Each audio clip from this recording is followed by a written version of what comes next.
Hi, I'm Dan Raywood, IT Security Guru, and today is my last day in before Christmas. So I thought I'd run you through my top 10 stories of the year.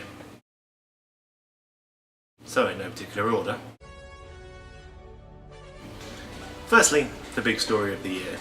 In June, it was revealed that GCHQ, along with its US equivalent, the National Security Agency, was collecting information and gathering information on everyone. And the world's biggest internet firms were apparently involved. They're collecting information on you and what you did. In October, it was revealed that the National Crime Agency was looking to hire 400 people. It was newly formed this year as part of the government's cyber security strategy. But the main thing was, it got going. Also in October, it was revealed that Adobe had lost 150 million records. We didn't know that at the start. We thought it was maybe a few million, which for most firms is quite a lot of things to lose. But in this case, 150 million is what it's expected to be right now. It's also included source code for products like Acrobat and Cold Fusion. Not a good day in the office for them. In November, the Waking Shark tested its second effort, with banks in the UK facing a major stress test of their security systems. This was in order that if they faced a cyber security incident, they could deal with it. Officially in November too, the Register reported that ransomware called CryptoLocker was affecting tens of millions of UK residents. A story throughout the latter part of 2013, but one of the biggest malware threats we've seen against consumers for quite some time.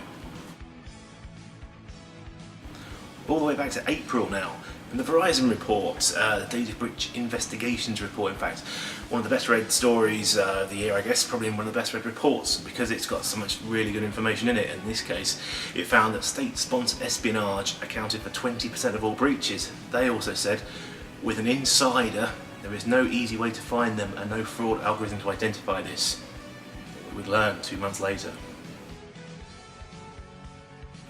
In March, Spamhaus website, collecting information on spam attacks, things like that, had a DDoS attack so huge it measured 300 gigabits per second.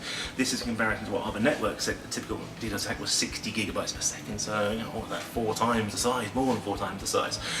This apparently, according to Cloudflare, said that this was large enough to fully saturate their connection to the rest of the internet and knock their site offline.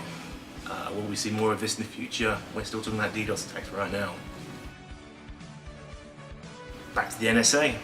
In December, V3 reported that the NSA logs 5 billion mobile phone records a day.